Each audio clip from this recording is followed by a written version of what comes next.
இது வந்து எனக்கு ஒரு personal loss. It's a personal loss for me. கடந்த 2 நாட்களாக நானும் என்னுடைய மனைவி கலா அவர்களும் மிகுந்த துக்கத்தோடு கூட இருக்கிறோம். காரணம், எனக்கு வந்து 2002ஆம் ஆண்டு 2002ல் I came in contact with pastor Kumar. அது மாத்திரமல்ல, அவரோடு கூட அவருடைய ஊழியத்திலே சேர்ந்து 6 ஆண்டுகள் அவரோடு கூட பணியாற்றுவதற்கு ஆண்டவர் கிருபை கொடுத்தார். சொல்லப்போனால் அவருடைய மிஷன்ஸ் கோஆர்டினேட்டராக இருந்தேன். நமக்கெல்லாம் பிளட் செக் பண்ணால் சுகர்லாம் காட்டும். பாஸ்டர் கல்யாண்குமாருடைய பிளட்டை செக் பண்ணால் மிஷன்ஸ்னு காட்டும்.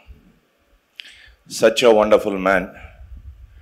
அவரோடு கூட இருக்கும் பொழுது அந்த 6 ஆண்டுகளிலே சிஸ்டர் ஜெஸ்ஸியை, அதற்கு பின்பாகவும் தொடர்ந்து வந்த ஆண்டுகளிலே அவர்களோடு கூட 2 பேர் கூட நெருங்கி பழகுகிற கிருபை கர்த்தர் கொடுத்தார்.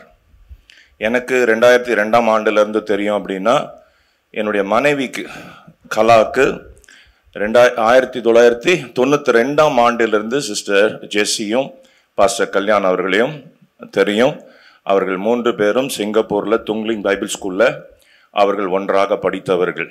ஸோ என்னுடைய அசோசியேஷனை விட அவங்களுடைய அசோசியேஷன் ஜாஸ்தி. சிஸ்டர் ஜெஸ்ஸினால பல விதத்தில் நாங்கள் ஆசீர்வதிக்கப்பட்டிருக்கிறோம். அவர்கள் என்னை விட 1 வயது குறைவாக இருந்தாலும் அவர்களை நான் ஒரு மூத்த சகோதரியாக தான் பார்க்குறேன். அவர்களை வந்து நான் ஒரு தாயை போல தான் நான் பார்க்கிறேன். காரணம் என்ன அப்படின்னு சொன்னால், பாஸ்டர் குமார் கிட்ட இருந்தும் சிஸ்டர் ஜெஸ்ஸி கிட்ட இருந்தும் நான் பெற்றுக்கொண்ட ஆசீர்வாதங்கள் பல. நான் இன்றைக்கு நிற்கிறேன்னா அதுக்கு காரணம் பாஸ்டர் குமார், சிஸ்டர் ஜெஸ்ஸி அவர்கள் தான். மறக்க முடியாது பாஸ்டர். குறிப்பாக சிஸ்டர் ஜெஸ்ஸியை பற்றி சொல்லணும்னா அநேக காரியங்களை சொல்லலாம். என் மைண்டில் நிறையா இருக்குது. முதலாவது அவர்களை பற்றி சொல்லணும் அப்படின்னா, such an anointed woman. such an anointed woman. பாஸ்டருடைய பைபிள் ஸ்கூலில் ஹார்வெஸ்டில் நான் டீச் பண்ணும்போது அவர்களுக்கு அநேக சப்ஜெக்ட், 3 சப்ஜெக்ட் அவங்க ரொம்ப ஸ்பெஷலிஸ்ட். இன்டர்செசரி ப்ரேயர், அப்புறம் hearing the voice of God, அப்புறம் ப்ரைஸ் அண்ட் வர்ஷிப்னு ஒரு சப்ஜெக்ட். அது 3 எடுப்பாங்க. Very specialise. நான் வந்து நல்ல பைபிள் ஸ்கூலில் தான் படிச்சுட்டு வந்தேன். I studied in Southern Asia Bible College. ஆனால் இவங்களுக்கு இன்டர்பிரேட் பண்ணும் பொழுது தான் இந்த சப்ஜெக்ட்ஸை ப்ராக்டிக்கலாக நான் கற்றுக்கிட்டேன்.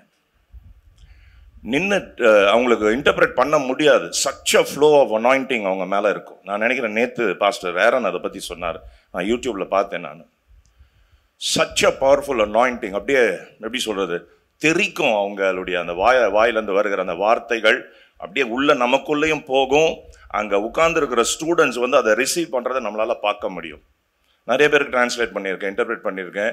பட் அவங்களுக்கு மாதிரி நான் யார்கிட்டையும் பார்த்தது இல்லை. Such a wonderful woman of God. Very very powerful. அடுத்தது அவங்களுடைய அன்பான ஒரு வாழ்க்கை. அதை வந்து நாங்கள் அதிகமாக ரிசீவ் பண்ணியிருக்கிறோம். ஏப்ரல் 6ஆம் தேதி 2006 என்னுடைய தாய் இறந்தார்கள். 2006 மை மதர் பாஸ்ட் அவே. ஒரு 40 days ஹாஸ்பிட்டலில் இருந்து எங்கள் அம்மா மரிச்சு போனாங்க. அப்பொழுது அவுட் அண்ட் அவுட் எங்கள் கூட சொந்தக்காரங்களாம் கூட நிற்கலை. எங்களோடு கூட அதிகமாய், ஏன் அதிகமாக என்று சொல்லுகிறத விட முழுசாக நின்னது பாஸ்டர் கல்யாண்குமாரும் சிஸ்டர் ஜெஸ்ஸி அவர்கள் தான். தொடர்ந்து எங்களை உற்சாகப்படுத்தி தேவையான உதவிகள் எல்லாம் செய்து என்னை வந்து ரொம்ப வந்து ஒரு தம்பியை போல் வச்சுருந்தாங்க. லைக் அ பிரதர். பாஸ்டரும் சரி, சிஸ்டர் ஜெஸ்ஸியும் சரி, கொஞ்சம் கூட இந்த பந்தாலாம் இருக்காது அவங்கக்கிட்ட. எல்லாரையும், எந்த மனுஷனாக இருந்தாலும் அவர்கிட்ட வந்து அவங்கள தூக்கி விடணும். ஒருத்தருக்கு ஒருத்தர் 2 பேரும் சளைத்தவர்கள் கிடையாது. அதில் போத் ஆஃப் தெம் எப்படி ஆகிலும் தன்னை விட அதிகமாக அவர்கள் ஆசீர்வதிக்கப்பட்டாலும் பரவாயில்ல என்கிற ஒரு எண்ணத்தை உடையவர்கள். எதுக்கு சொல்ல வந்தேன்னா, இந்த 2006ஆம் ஆண்டு என்னுடைய தாய் மரித்த பொழுது முதலாவது வந்து அங்கே எங்கள் வீட்டு வாசலை வந்து நின்னது பாஸ்டர் கல்யாண்குமாரும் சிஸ்டர் ஜெஸ்ஸி அவர்கள் தான். முதலாவது எனக்கு ஆறுதல் சொன்னவர்கள் அவங்க தான். அடுத்தது 2007ஆம் ஆண்டு அதே ஏப்ரல் மாதம் 26 27 நினைக்கிறேன், என்னுடைய என்கேஜ்மெண்ட் நடந்தது. சொல்லப்போனால் என்னுடைய மனைவியை கலாவை வந்து எனக்கு இன்ட்ரடியூஸ் பண்ணது பாஸ்டர் குமாரும் சிஸ்டர் ஜெஸ்ஸி அவர்கள் தான். பெரிய ஆசீர்வாதத்தை எனக்கு வாங்கி கொடுத்துருக்கிறீங்க பாஸ்டர், தேங்க்யூ ஸோ மச். அப்பொழுது ஸ்ரீலங்காவுக்கு என்னுடைய சொந்தக்காரர்கள் கூட வரல, சொல்லப்போனால் என்னுடைய சொந்த சகோதரி கூட வரலை. பாஸ்டர் குமார் அவர்களும் சிஸ்டர் ஜெஸ்ஸி அவர்களும் என்னுடைய என்கேஜ்மெண்ட்டுக்கு வந்து ஒரு தகப்பன் ஸ்நானத்தில் தாயின் ஸ்நானத்தில் அவர்கள் வந்து நின்றார்கள். And also Jeanette was there. She was 9 years old then. You remember that? அதெல்லாம் மறக்கவே முடியாதுங்க. அப்புறம் கல்யாணத்துக்கு வேண்டிய எல்லா உதவியும் செய்து டிசம்பர் 1, 2007 எங்கள் திருமணத்தையும் பாஸ்டர் தான் வந்து நடத்தி வச்சாங்க. ஜெசியால் வர முடியல, ஆனால் அவங்களுடைய ப்ரேயரு, அவங்களுடைய சப்போர்ட்டு, அவங்களுடைய என்கரேஜ்மெண்ட்டை வந்து எங்களால் மறக்கவே முடியாது. Amazing moment. நான் நிறையா மெடிக்கல் இதிலெல்லாம் போயிருக்கேன், ஹெல்த் இஷ்யூஸ்லலாம் போயிருக்கேன். ஒருத்தரை நாங்கள் என்கரேஜ் பண்ணிப்போம். நான் உங்களுக்கு எழுதுவேன், you are an inspiration sister அப்படின்னு. அவங்க எனக்கு ரிட்டர்ன் எழுதுவாங்க, யூ ஆர் அன் இன்ஸ்பிரேஷன். மறக்க முடியாத காரியம் என்னென்னா, போன வாரம் நான் ஹாஸ்பிட்டல் போயிட்டு இருக்கும் பொழுது பாஸ்டர் குமார் ஃபோன் பண்ணாங்க. ஃபோன் பண்ணி, எங்கே இருக்கிறீங்க? பாஸ்டர் நான் ஹாஸ்பிட்டல் போயிட்டு இருக்கேன், காரில் இருக்கேன். Jessie wants to talk to you. Jessie உங்களோடு கூட பேச விரும்புகிறாருன்னு எனக்கு ரொம்ப ஆச்சரியமா. அது ஐசியூவில் இருக்கிறாங்க, சஃபர் பண்ணிட்டு இருக்கிறாங்க. பாஸ்டர் சொன்னாங்க ரொம்ப கஷ்டமான டைமில் இருக்கிறாங்கன்னு. ஆனால் அந்த நேரத்திலும் கூட நான் உடனே நிறுத்திட்டோம், வண்டியை நிறுத்திட்டு அந்த நேரத்திலும் கூட even at that moment she took some time and spoke to us. எங்களோடு கூட பேசி எங்களை என்கரேஜ் பண்ணாங்க. யாரும் செய்ய முடியாதுங்க அந்த மாதிரி ஒரு நிலைமையில், யாருக்கும் வராது.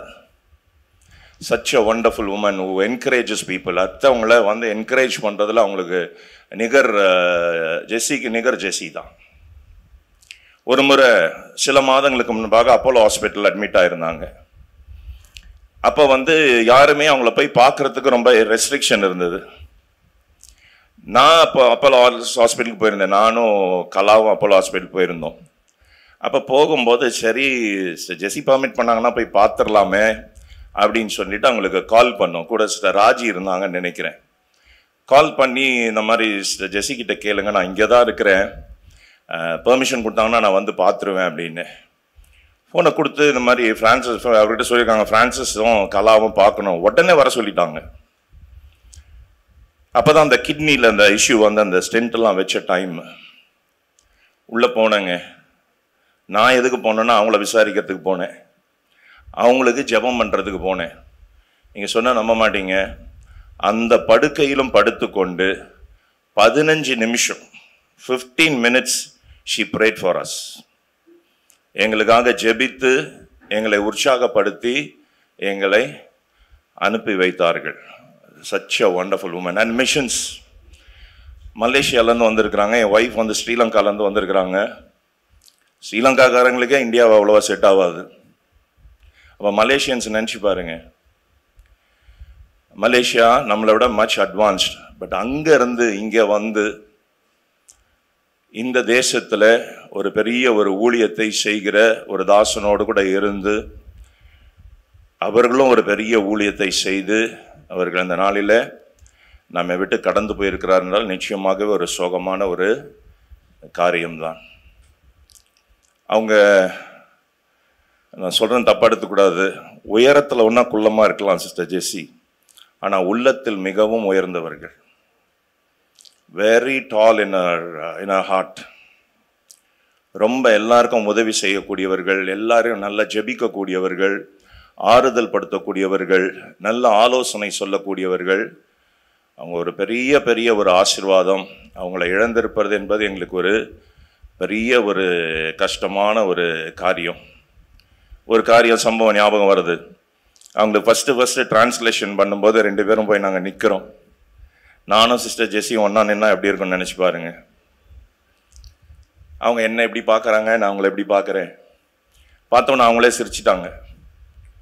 நான் கேட்டேன், ஏன் சிஸ்டர் ஜெஸ்ஸி சிரிக்கிறீங்கன்னு. Before the students laugh, I thought let me laugh. ஜனங்கள்லாம் சிரிக்கிறதுக்கு முன்னாடி, பசங்கள்லாம் சிரிக்கிறதுக்கு முன்னாடி நான் சிரிச்சிடுவோம். அதனால் அட்ஜஸ்ட் ஆகிடும். நாங்கள் அருமையாக டீச் பண்ணுவாங்க. வண்டர்ஃபுல். ஒரு பெரிய ஒரு சகோதரியின் இழப்பாக நான் கருதுகிறேன். இன்னொன்று, அவங்களுடைய இன்னொரு இதில் பார்த்தீங்கன்னா, எத்தனை பேர் நீங்கள் வந்து அவங்களுடைய சமையல் என்ஜாய் பண்ணியிருப்பீங்கன்னு தெரியாது. பாஸ்டர் வீட்டுக்கு போவேன். சாப்பிட்றீங்களா பிரதர்ன்னு கேட்டாருன்னா சாப்பிட்றேன் பாஸ்டர் உடனே சொல்லிடுவேன். காரணம் என்னன்னா, ஜெஸ்ஸி 2 காரியத்தில் ஸ்பெஷலிஸ்ட். ஒன்று சாம்பார். ஒரு சாம்பார் ஒன்று வைப்பாங்க. நான் உங்களெல்லாம் வைக்கப்படுறதுக்கு அதெல்லாம் சொல்லலை. ஒரு சிலருக்கு இங்கெல்லாம் இருக்கிறவங்களை கூட சாம்பார் வைக்க தெரியாது. அவ்வளோ நல்லா சாம்பார் வைப்பாங்க. சூப்பராக ஒரு சாம்பார் வைப்பாங்க. அப்புறம் ஒரு சிக்கன் ஃப்ரை ஒன்று ரொம்ப நல்லாயிருக்கும். அது KFC இல்லை, அது JFC, ஜெஸ்ஸி ஃப்ரைட் சிக்கன். அது எங்கள் வீட்டில் எங்கள் அம்மாக்கிட்ட நான் சொல்லிகிட்டே இருப்பேன், அம்மா ஜெஸ்ஸி சூப்பராக சிக்கன் செய்கிறாங்கம்மா, சிக்கன் செய்கிறாங்கம்மா அப்படின்னு சொல்லும்போது எங்கள் அம்மா எப்படியோ சிஸ்டர் ஜெஸ்ஸிக்கிட்ட கேட்டு ஃபார்முலாவை வாங்கிட்டாங்க. ஃபார்முலாவை வாங்கிட்டு அவங்க செஞ்சாலும் சிஸ்டர் ஜெஸ்ஸி செய்கிற மாதிரி இல்லை. இன்னும் நிறையா காரியங்களை சொல்லலாம். நிறைய காரியங்களை செஞ்சுருக்கிறாங்க. இன்னும் இருந்து செய்ய வேண்டிய காலங்கள் நம்ம மனுஷிகமாக யோசிக்கலாம். ஆனால் பாஸ்டரை நான் நோட்டீஸ் பண்ணேன், கடந்த 2-3 நாட்களாக அவர் சொல்லி கொண்டு இருக்கிற ஒரு வார்த்தை என்னன்னா, நம்முடைய காலங்கள் அவருடைய கைகளில் இருக்கிறது. நம்முடைய காலங்கள் அவருடைய கையில். நல்ல ஒரு மாடல் கர்த்தர் நமக்கு முன்பாக வைத்திருந்தார். ஒரு நல்ல ஒரு மிஷினரியை, நல்ல ஒரு ஜெபிக்கிற ஒரு ஸ்திரீயை, ஒரு தாயை, நல்ல ஒரு மனைவியை கர்த்தர் வைத்திருந்தார். கர்த்தருக்கு நான் ஸ்தோத்திரம் சொல்கிறேன் அவருடைய வாழ்க்கைக்காக. அவருடைய மிஷினரி பணிகள், அந்த தேசத்தை விட்டு, நான் சொன்னது போல் மலேசியா தேசத்தில் நீங்கள் அது ஒரு என்ன சொல்கிறது, ஒரு ஒரு ஒரு கீழ்ப்படி எடுத்து வைக்கிற மாதிரி தான். இங்கே அநேக பேருக்கு ஆறுதலாக இருந்து, அநேக பேருக்கு அவங்க 2 பேரும் அநேக பேருக்கு ஆசீர்வாதமாக இருந்திருக்கிறார்கள். பாஸ்டர் சொன்னார் இல்லையா, 15 ஆர்கனைசேஷன்ஸு, அது அவங்களோட ஒர்க் பண்ணுறது. நான் என்ன பாஸ்டரு இன்னைக்கு நாங்கள் இருக்கிற மினிஸ்ட்ரிக்கு காரணம் பாஸ்டர் கல்யாணம் தான். நாங்கள் செய்கிற இந்த ஊழியம் ஃபுல் காஸ்பல் டேபர்னாக்கல் மினிஸ்ட்ரீஸு, அவர் தான் மலேசியாவில் இருக்கிற அவருக்கு நண்பர், எங்களுடைய சீனியர் பாஸ்டர், அவங்களுக்கு பல ஆண்டுகள் நண்பர். அவங்களோடு கூட என்னை ரிலீஸ் பண்ணி இன்றைக்கு நாங்கள் ஊழியத்தை செய்து கொண்டு இருக்கிறோம் என்றால் அது கர்த்தர் எங்களுக்கு கொடுத்தது. Pastor thank you so much, thank you. என்னால் வந்திருக்கிற யாவருக்கும் என்னுடைய ஆறுதலை நான் சொல்ல விரும்புகிறேன். நிறையா பேசணும்னு ஆசை, பட் இருந்தாலும் இன்னும் நிறைய பேர் இருக்கிறீங்க. கர்த்தர் தாமே உங்கள் யாவரையும் ஆசீர்வதிப்பாராக. மீண்டுமாக என் சார்பில், full gospel tabernacle churches ministry சார்பில், கலாவுடைய சார்பில் எல்லாருக்கும், குறிப்பாக வந்திருக்கிற யாவருக்கும், விசேஷமாக சீனட்டுக்கு, ஜெய்டனுக்கு, பாஸ்டருக்கு, அம்மாவுக்கு, இங்கே வந்திருக்கிற ஒவ்வொரு உறவினருக்கும் I pray that God would comfort you, brother, sister, God would comfort you, and may the Holy Spirit fill you, and in the loss, may the God of all comfort give you peace. ஜெபம் பண்ணலாமா? கண்களை மூடி நம்ம ஜெபிப்போம். நல்ல பிதாவே, இந்த வேலைக்காக நாங்கள் நன்றி சொல்லுகிறோம். ஆண்டவரே, நீர் நல்லவர், வல்லவர், போதுமானவர். அருமையான இந்த சகோதரியை பூமியிலே நீர் கொடுத்து அவர்கள் மூலமாய் செய்த ஊழியத்திற்காக, அவர்கள் மூலமாய் உம்முடைய கிருபை, உம்முடைய ஆவியானவர், உம்முடைய வசனம் வெளிப்பட்டதற்காக நாங்கள் நன்றி சொல்லுகிறோம். அவருக்கு கொடுத்த அநேக நாட்களுக்காக, அந்த 54 வருடங்களுக்காக நான் நன்றி சொல்லுகிறேன். இப்பொழுதும் எங்களுடைய காலங்களுடைய கரங்களில் இருக்கிறது என்று சொன்னது போல உம்முடைய ஏற்ற வேளையிலே சகோதரி நீர் அணைத்து கொண்டீர், நீர் ஏற்றுக்கொண்டீர் என்று நாங்கள் விசுவாசிக்கிறோம். அவர்கள் விட்டு சென்றிருக்கிற அருமையான கணவருக்கும் பிள்ளைகளுக்கும் உம்முடைய ஆறுதலையும் தேற்றுதலையும் தர வேண்டுமாய் நாங்கள் செபிக்கிறோம். ஆசீர்வாதியும் மீதியாக இருக்கிற எல்லா காரியத்தையும் பொறுப்படுத்திக் கொள்ளும். இயேசுவின் மூலம் ஜெபிக்கிறோம் எங்கள் நல்ல பிதாவே, ஆமென்.